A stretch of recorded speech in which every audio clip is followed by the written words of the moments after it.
Tips with Tony. Tips with Tony. All about nutrition from your favorite dietitian. Everything you need to digest in your mind.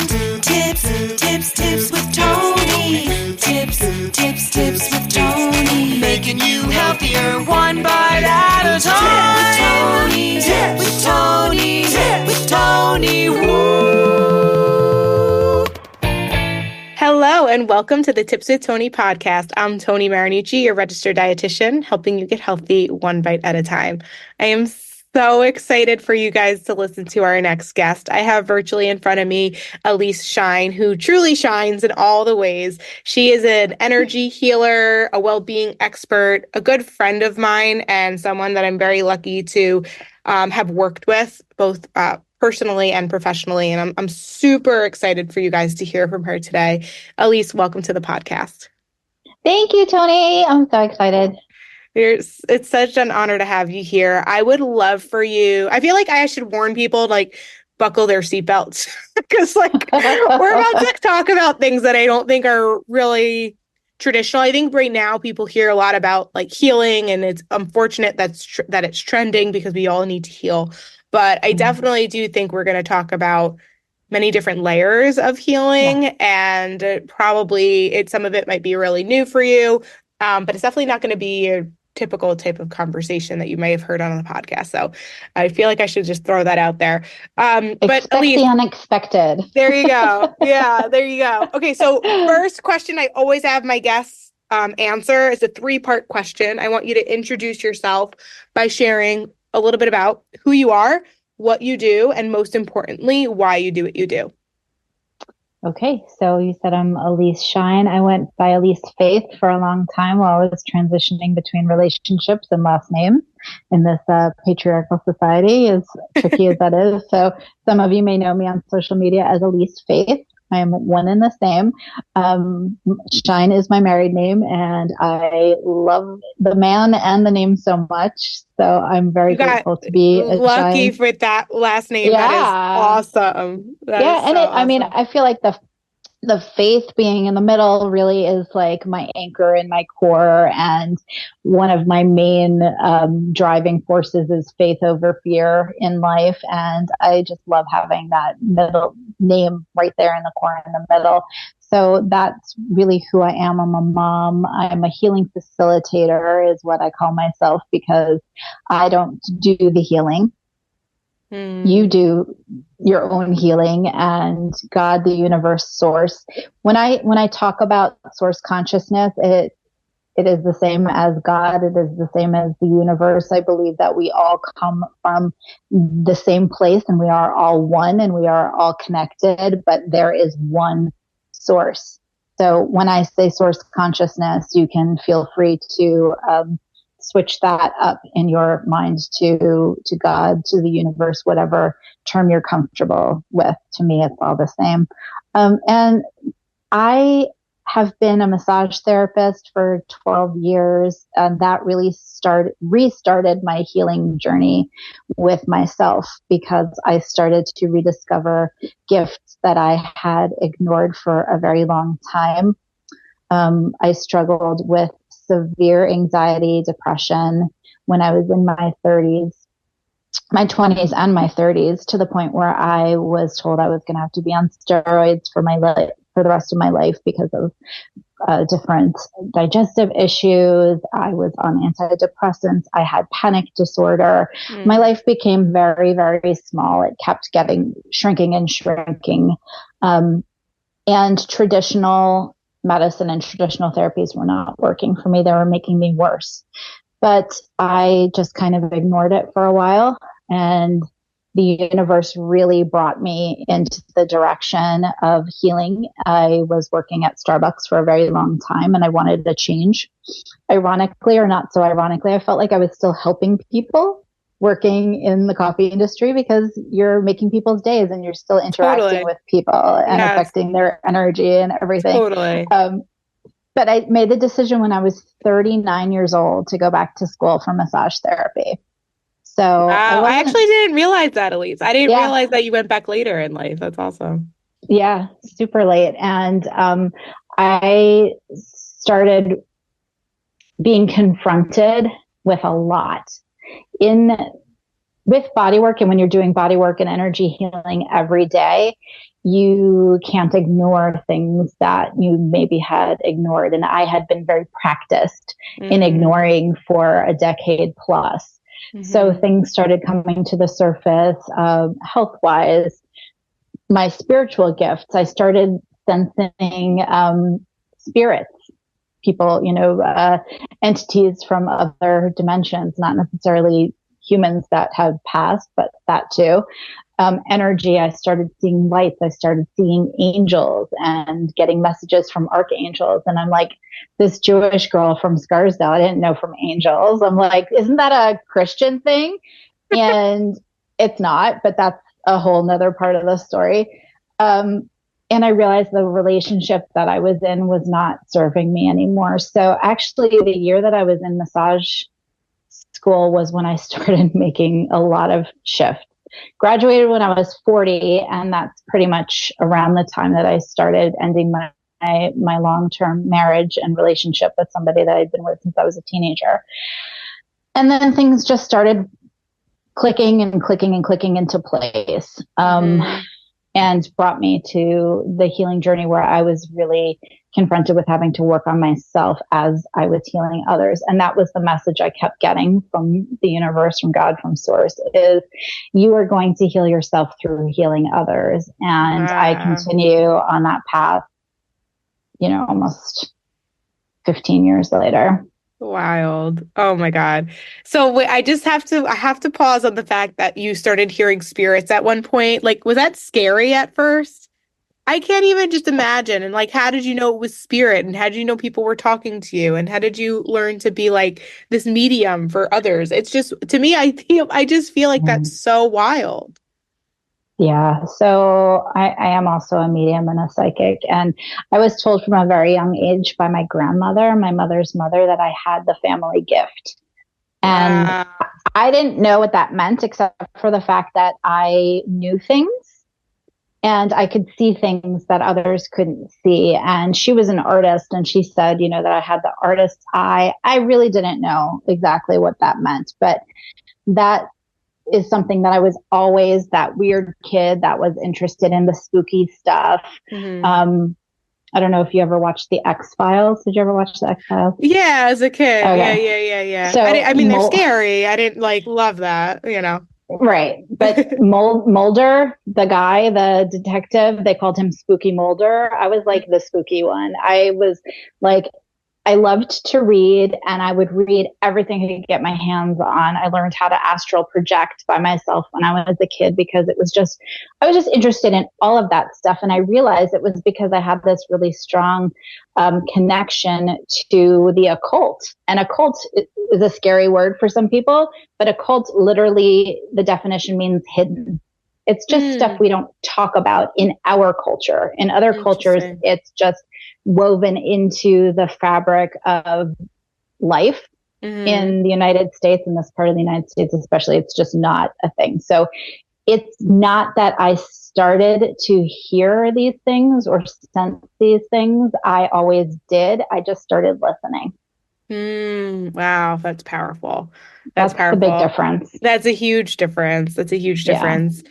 Oh, wow. Okay. Where can we go with this? There's so many avenues. First of all, I just want to give you like a pat on the back, clap type of situation to go through a career change at almost 40 years old. I think that in itself is huge.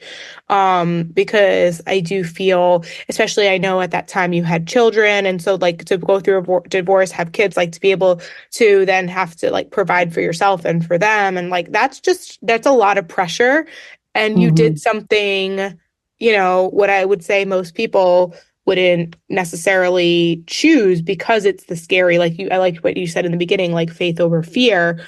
It sounds like you learned that from that past experience, or is there other times in your life where you've learned where faith over fear actually is a really powerful way to live?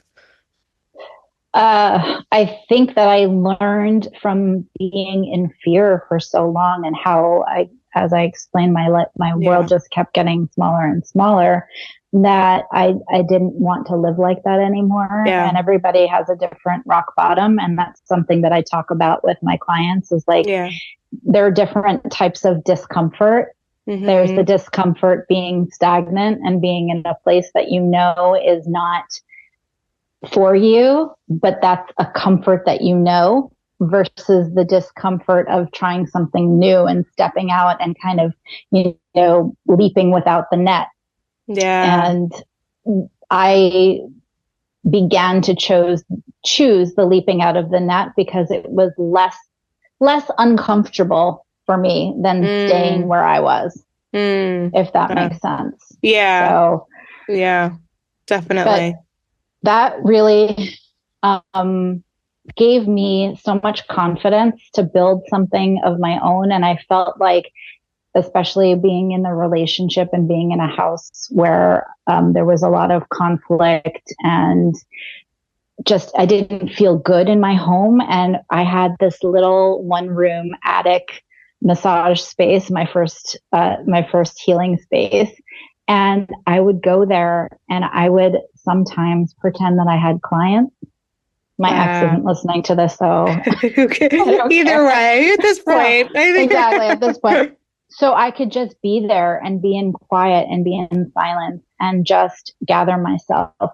And there are so many different steps that I took to becoming more successful in my business, which I'd like to talk about more, also about being authentic and being yourself.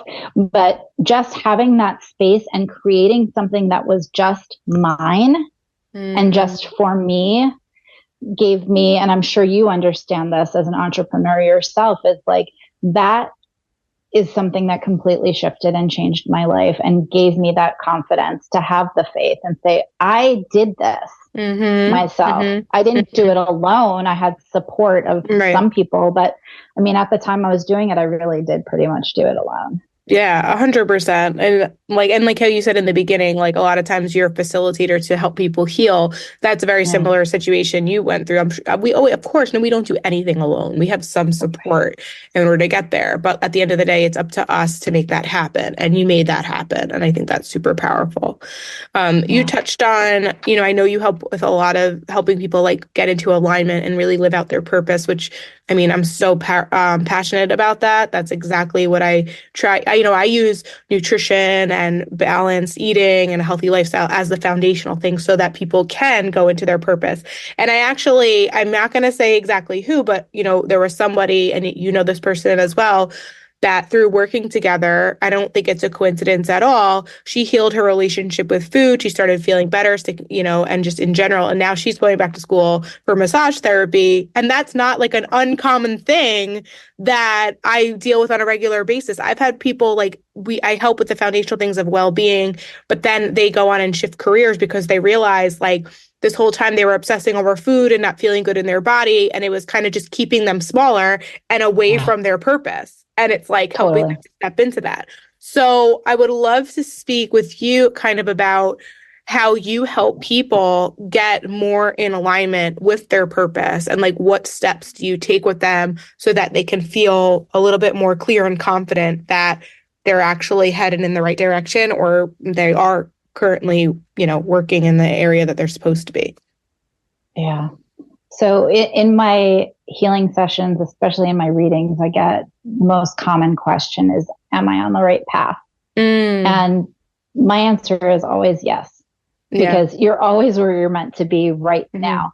But what you were talking about with food and with body image points to something that you and I have discussed so much, is about just the distractions and the BS of, the programming of certain societies and certain maybe families that you were born into, or the religious institutions you were raised in, or the schools you were raised in.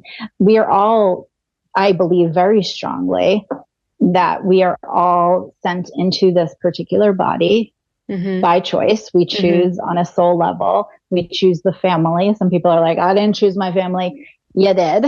You don't remember, but you did, to learn certain lessons. And it's the a lot of people call it the matrix, the institutions that try to keep us as cogs in a system they want us out of our power.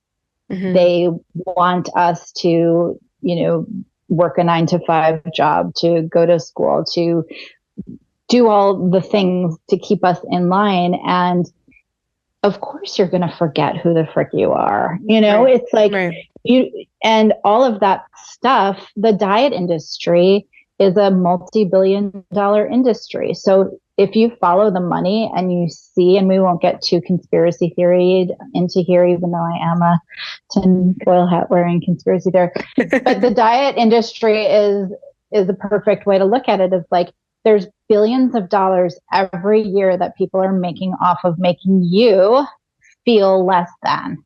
Mm-hmm. So what other things are being told to you, or do you have I call your brain computer, because that's literally what it is. It's programming. What programs are running there that you don't even realize are running? Right. Or maybe to start to bring your awareness. So that's the first step, and probably with your nutrition dietitian clients too. Awareness, bringing awareness. Like when I was working with you, you had me keep a food journal and a food log and talk about like, how did you feel in those moments?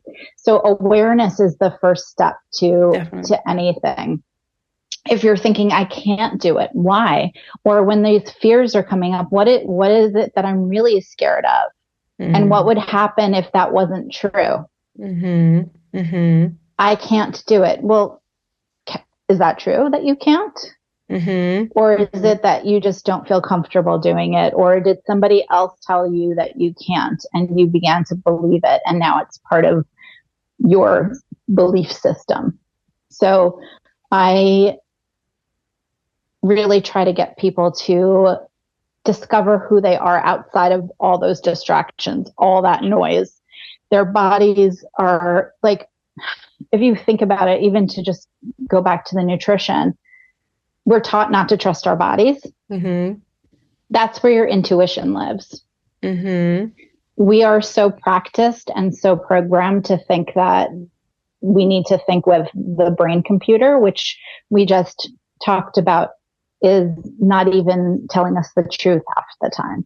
Probably it's not exactly. You have to like deprogram, like a computer gets programmed, right? So like our brains are computers, but they're programmed based on what we've been told, what we've heard, what we've seen, our experiences. So what you're saying is that we have to create awareness of how has it been programmed, and then we need to work on deprogramming it and reprogramming it to. Yeah, totally. I totally hear that. So how does somebody start to deprogram? Okay, we have the awareness. That's the first step. Now, how do they start to deprogram it? I know, I think, I love that this episode is coming out like a week or so after I had a therapist, because talk therapy is so helpful and so powerful. But like, I do feel like there are things that can be done in conjunction to allow you to go a little bit deeper, because I do feel like talk therapy is very good for the surface stuff, for, being aware of it and maybe flipping the script and stuff like that. But I do want to share about, and this is a personal experience for me, like, I feel a lot of times I just came out of a situation where I was in a relationship where I understood on a conscious level all of the reasons why this was not going to be a good fit, yet somehow subconsciously I was still drawn to being in a partnership that I knew wasn't serving me and wasn't for me for this part of my life. Like, I know that sounds crazy, but I feel like my ex was a partner that in a past life, if I wasn't as self-aware, it actually could have been an okay relationship, but it just wasn't for the level and layer that I'm living in today. And so I feel like there's a talk therapy and just consciousness and being aware. It helps you in some part, but then there's like the subconscious levels of kind of, I feel like that really drives us, that if we don't deprogram that, then we do end up living a life that really wasn't meant for us to be in this one. Maybe in a past life, but not for this one. So I would love for you to kind of speak about it, and maybe you can even like I guess, explain it better than maybe what I'm saying. But like maybe even speak to kind of like those layers, because I do feel like unless if we don't know what else to seek, then we stop seeking. And I do feel like there are aspects in which people can grow even more, and maybe they just like don't know how, or don't know how to, or what to do next. There's so many questions within that question. I want to just try to break it down a little bit, because what you were talking about before about the person that was working on her healing and then discovered, now I can go back and start a new career.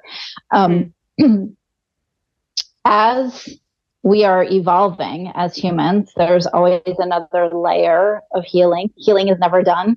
People are like, oh, when am I going to be done healing? First of all, healing is like this. Like sometimes you're going to feel like crap again, and sometimes you're going to feel on top of the world. But at least you're moving in a evolution versus a stagnation. And a big thing that I talk about when we're talking about awareness is the concept of expansion versus constriction. And I think this is the concept that would be the second step to awareness, is being aware of your programming, yes, but then the energetic level of it. How does it make you feel when... So I talked about how my life was getting smaller and smaller. That's a constrictive, that's a restrictive feeling. If you're feeling stuck, if you're feeling trapped in a certain relationship, does that feel expansive, or does that feel restrictive or constrictive? That's constrictive. Yeah. Right. Yeah. And if you're feeling shame or guilt, do you feel like that feels more constrictive or expansive? Constrictive. Right. So, and then if you're feeling joy, happiness, laughter, love, that's more of an expansive. Love, exactly. That's more of an expansive. Yeah. And yes, we're all going to cycle through all of those emotions. Some of us multiple times in a minute, even, depending on how emotional you are that day. But if we spend more time in those expansive energies, that's how you're going to start to heal from those layers, because it's going to literally, you're not going to be able to stay in those constrictive places. It's kind of like, if you are growing, you're going to outgrow those clothes. Yeah, totally. Busting out out of the white tee. Right. So those are all expansive energies. So I would say to, be aware of your thoughts. And that's where I feel like talk therapy is great. Again, I went back to therapy a couple of years ago, and I love it. And I find that it's a very helpful self-awareness tool. But the energy, we are all frequency beings. And this is science. This isn't just woo stuff. Every single cell in our body is need you vibrating. To elaborate on that, because I do feel, and listen, there are a lot of BS things out there, just like there's a lot of BS people that are, talking about nutrition, which clearly is a science, but we are energetic beings. And I think I would love for you to kind of just share a little bit more about when you say it's science, like what that actually means, because, and I think, I feel like every time I ask questions, I want to answer, because I go into my brain of what I learned, but I want you to speak to it, and then I'll just maybe add a little moment after. But let's speak to that, because I do feel like people think it's all woo woo, and it's we are spiritual human beings. So right. So everything that you can touch and see has a frequency, has a vibration, and science does have the tools to see those vibrations, whether it's, I actually don't know the names of all the tools. I'm not even going to pretend that I do. But if you look at cells under a microscope, you can see different frequencies. I don't know if you've ever seen, what people put sand on a black, platform, and then they play different sounds, and it makes different shapes, etc. So everything has a vibration. The fact that you can see and feel the desk that you have your computer on right now or your phone, that is vibrating at the same frequency as we are. And that's why we can feel it and see it. If a good example is to think about water.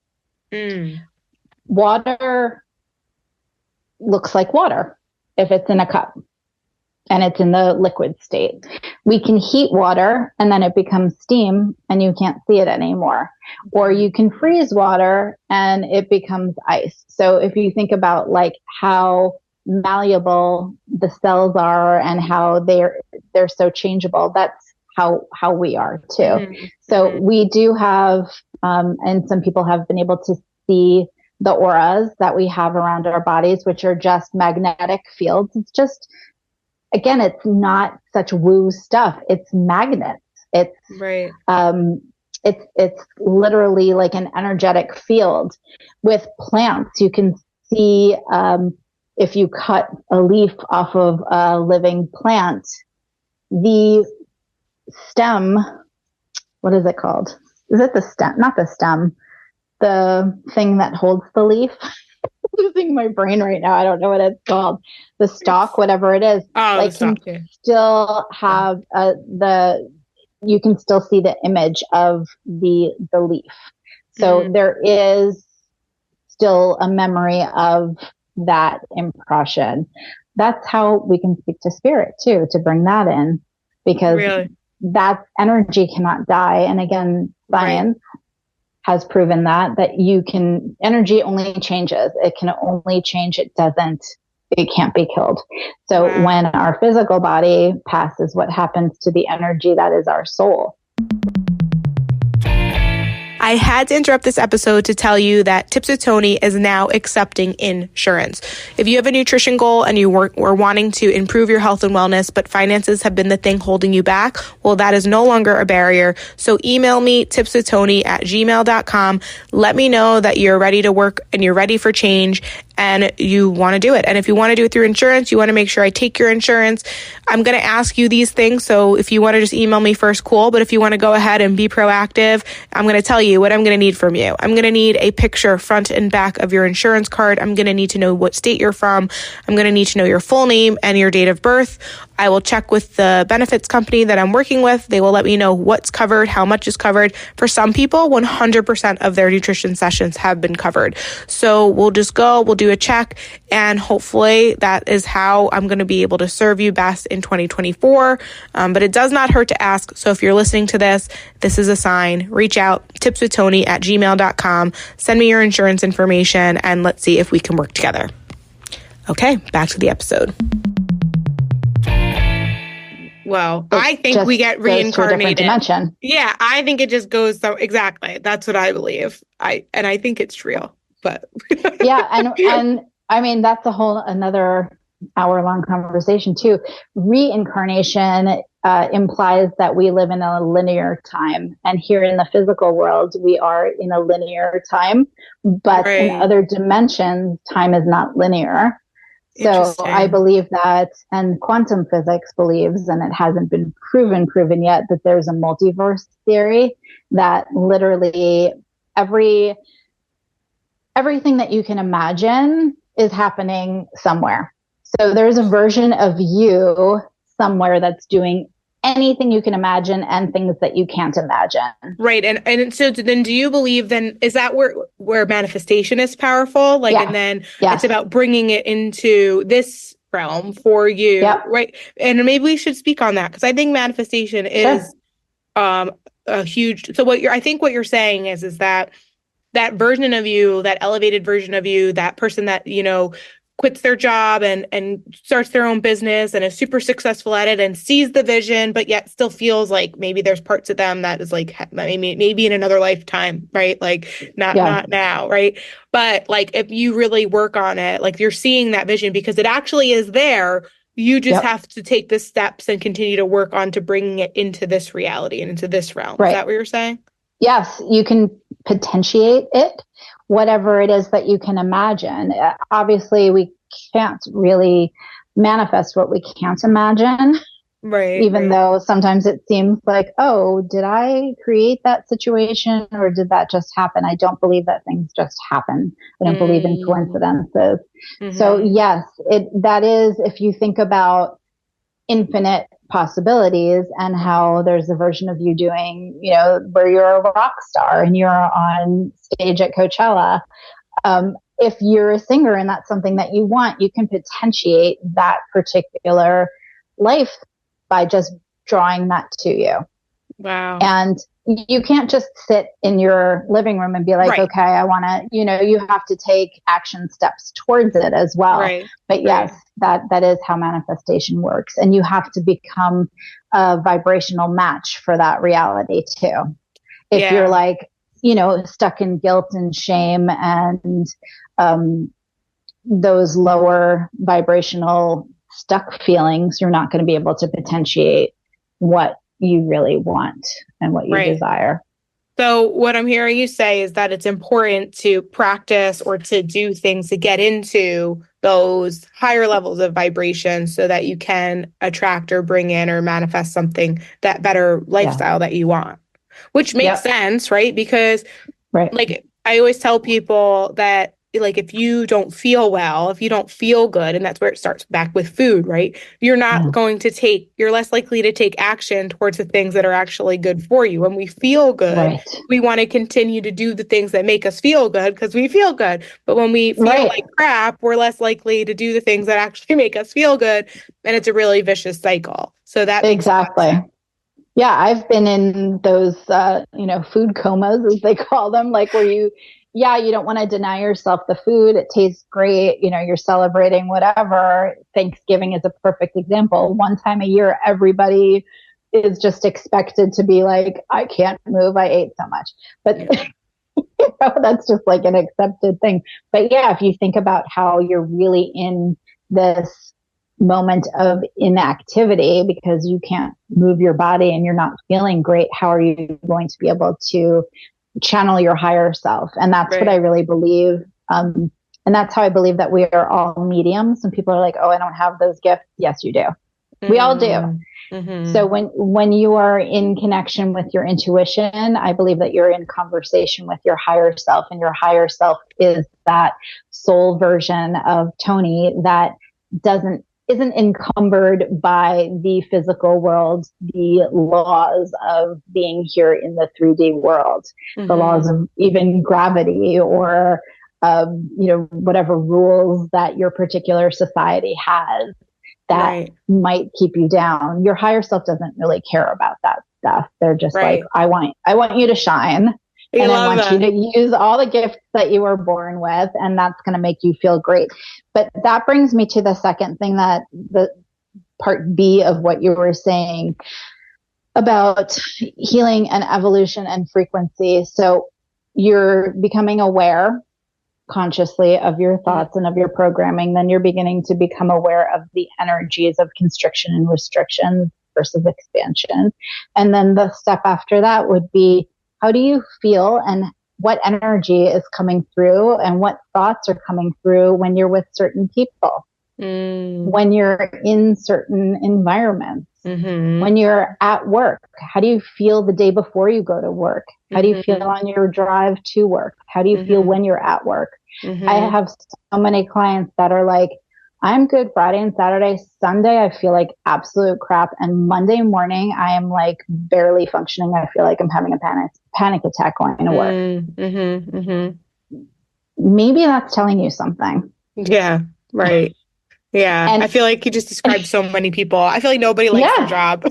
I think everybody gets Monday scary. Terrible, though. No, I know. It's sad. That's terrible, though. And with relationships too, and kind of what you were talking about before with your relationship, you knew on a conscious level, like, this isn't the best for me, and you were at the place of healing enough where your rock bottom was different than it would have been had you not have evolved to the place of healing that you were at when it occurred this time. Well, it also, what it did for me is it gave me the strength to I could have easily stayed in the relationship, like, right? Yeah. Like, even though there was opportunities in the past that came up there, I was like, knowing consciously this isn't really a good fit and I probably should end it. There was, these layers of my subconscious that were like from older versions of me of like, no, make it work. It's gonna, it was gonna get better, blah, blah, blah.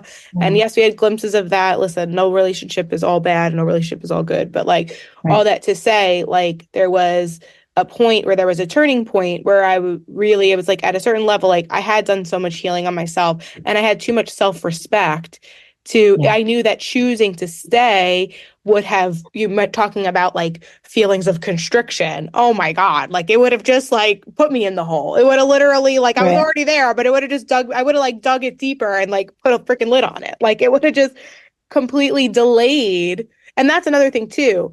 At some point, I think it's interesting. I just do feel that like it's almost like impossible. Like if you're doing the healing work and if you really are working on yourself, like I feel like it's not that you won't ever become aligned with your purpose. However, I do want to say that like there probably all I was doing for years in that relationship was delaying getting closer to my purpose. Eventually, I could have been 40 by the time it happened, but I do feel like eventually I would have gotten there. But it would have just taken so much longer to get there.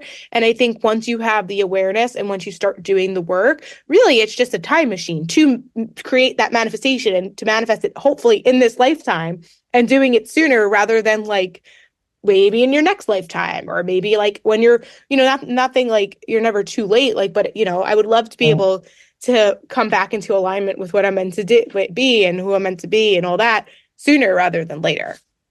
I think when we don't listen, we're just delaying it. Like your example is perfect. Like how you struggled with like your anxiety and it kept you small and it kept you restricted. I'm sure you had periods in your life where you thought about doing something different or you thought about ending the relationship or whatever, and then you didn't. But eventually you did. But you could have had this even sooner.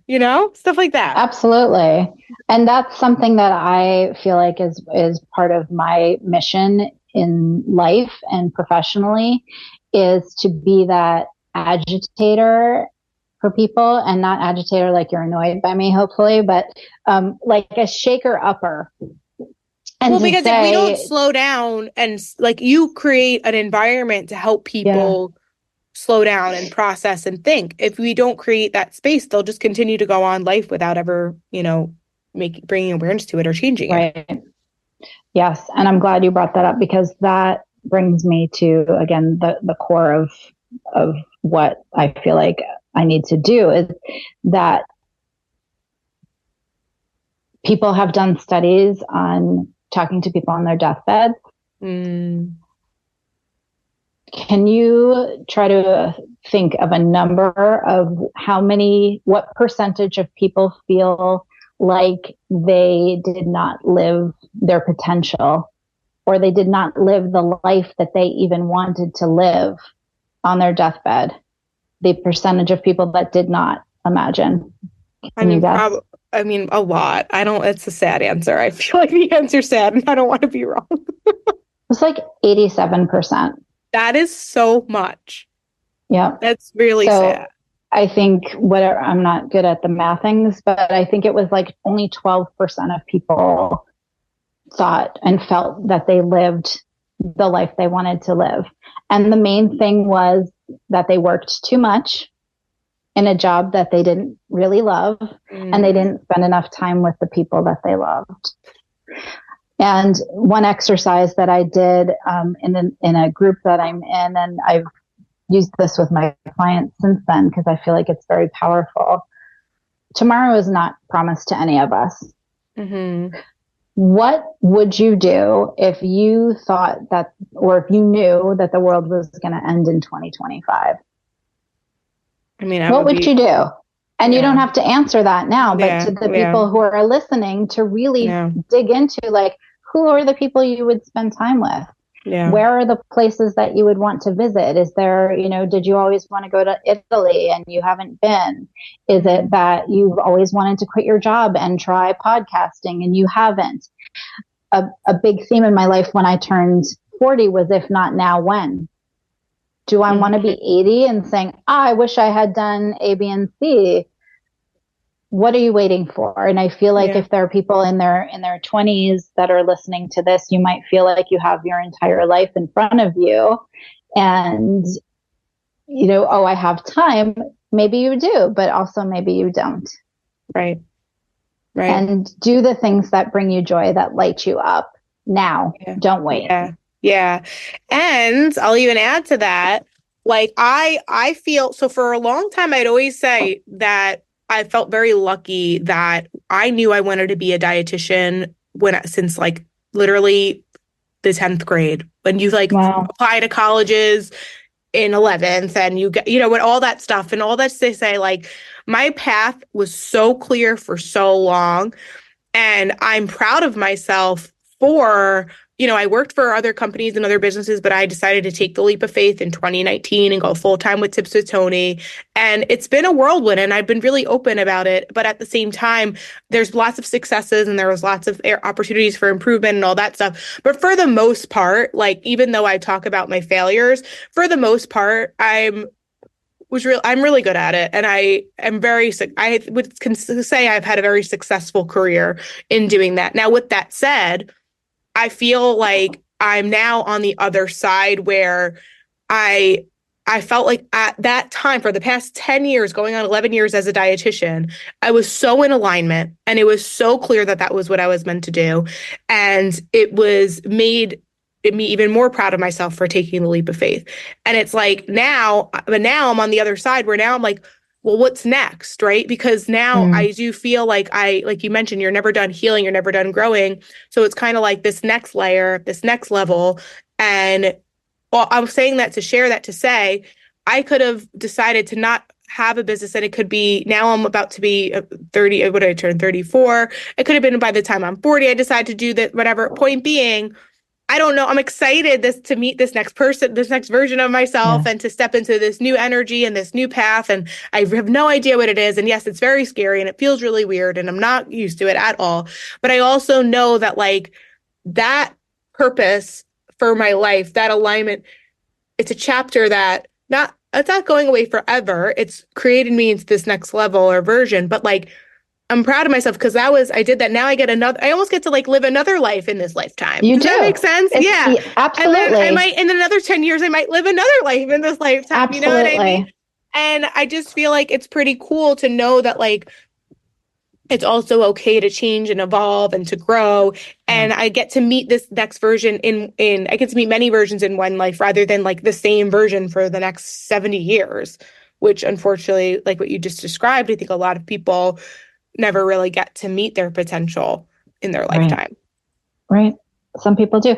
And honestly, I try not to be judgmental of people on their journeys. It's possible that somebody that is in their 80s now or even older, that was what their path was just to be wherever they were. So, but if you do want more, and if you have that feeling like this isn't it, that's when I would really advise you and invite you to figure out what that is. And some people just don't know. And I love that you said the different lifetimes because you have so many opportunities to reinvent yourself and to evolve. I saw one of my oldest friends this weekend. Her daughter was graduating from college and we're both the same age. We're both 53. And we were talking about how we've been so many different people in the time that we've been friends. Yeah. And we're still, cool. At the core, the same person, but so many different opportunities to reinvent yourself. And that's the other thing is like, if you're thinking about doing something and you try and you decide you don't like it, then you stop doing it. Yeah. And at least you tried. And at least you tried. Yeah, definitely. I used to tell my kids that when they were younger about food. They'd be like, oh, I don't want to try it. I'm scared. And I'm like, well, you had to have tried, like, what's your favorite food? Strawberries? You had to have tried strawberries at some point to know that strawberries was going to be your favorite thing. Yeah, so good point. Maybe, you go to massage school and massage. I don't think most of the people I went to school with are still massage therapists. Right. But Right. they went and it brought them to the next place. Like I know one person is a physical therapist now, one person is teaching massage therapy. So there are so many different avenues. It's about making that next best choice for you. Yeah. I love that. I love that. Awesome. Okay, Alyse, this has been such a good conversation. I want you to maybe share where people can find you and connect with you. And yeah, I feel like we have to have you on again. Or I know that we talked about maybe doing a live on Instagram. I definitely want to do that as well. We didn't even talk about your experience. I know. At the Healing Collective. I know. It was so powerful. And I feel like like I said, I'm still kind of processing it. I thought it was just, first of all, I've done a lot of different healing modalities. Actually, it's funny, when we stop recording, I'm going to Reiki, which I feel like I need to speak about more because I think it's awesome. But I'm really stepping into these levels of like learning, like I said, kind of like just like what's underneath the surface. What's the stuff I've stuffed down for so long, or the things that like I'm not, bringing to light. And, when we did that, when we had that healing session, like at first I almost felt in the beginning, I was like, I almost like wanted to know, like, what am I supposed to feel? Like, and then like, as the time went on, it was like it was like all of a sudden I was like, oh my God, like, oh my God, just, I had so many aha moments. And I think it was like, for me, it was like a giant permission slip to just continue to do it. It was so it was like so confirming that like I am exactly where I'm meant to be, and that better things are ahead. And I'm like super excited to meet this next version of me, and just to continue to just trust my gut and trust my intuition, and just continue to focus on the healing, and all that stuff is going to come to light. Like it feels different, but I love it. Like, and I'm excited to continue throughout this journey. And I hope people take advantage of your healing services, because they're really, really powerful. Well, I'm glad that you came. I am too. Got good stuff out of it. I definitely did. It was so powerful. Good. So where people can find me, the best place is probably Instagram right now at the Healing Collective NY. And my website is thehealingcollectiveny.com. I also have AlyseFaith.com, which is for my psychic and my intuitive services, my group classes, and things like that. So the sessions that I would recommend most to your readers would be, and to your listeners, are either the intuitive reading sessions, which I can do virtually if you're from other than New York. I have clients all over the world, Australia, Belarus, like literally everywhere. So cool. And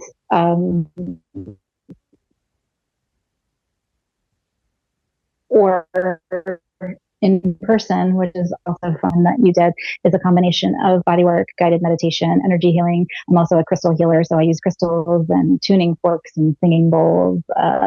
You're getting all of the tools in my toolbox, and the purpose is to get your nervous system to go from the fight or flight to the rest and digest, which I know you know about as a dietitian, and that's where your body does its best healing. And we are all in fight or flight right now. It's just a very stressful time on this planet, and I know that it's a lot. So I want to help you and support you in any way that I can. I love it. Thank you so much, guys. Make sure you follow her on Instagram. I'll put all those links in the show notes. She also has a shop where you can get like the most beautiful, gorgeous jewelry ever, and stones and all of these things that you can carry with you. These pendants that, every stone has a specific meaning and carries a certain energy, and it's just such a great to have that stuff on as like a daily reminder. So highly recommend following her, and then also checking out the shop as well. Alyse, thank you so much for being here. I really appreciate you being here. Is there any last minute things you want to share or add before we officially wrap up, put a bow on it? No, I felt like this was so fast, and we have like 15 more hours of talking that we need to talk about. Yeah, totally. Well, I'm gonna have you back. I think all right, I'll share this. I'll share this. One thing that came to you that you told me in our session together was you see the podcast having a new name. And I 150% align with that message. I just don't know what it is yet, and I'm not going to try to force it. But I do think that Tips with Tony is changing in all the ways. The nutrition stuff is the foundation, as I've talked about, even on here, like that will still be there, but it's not going to be the main thing anymore. And I don't know what that means. And I know that might mean that I might lose some followers and some listens, and that would make me sad. But I also know that it's going to bring in what the new messaging is aligned for and what that's meant to be. So I'm super excited about it. So, but anyways, I just wanted to share that. So, okay. Thank you for being here, guys. Make sure you follow Alyse. Thank you guys for listening. As always, this is Tony Marinucci, your registered dietitian, helping you get healthy one bite at a time.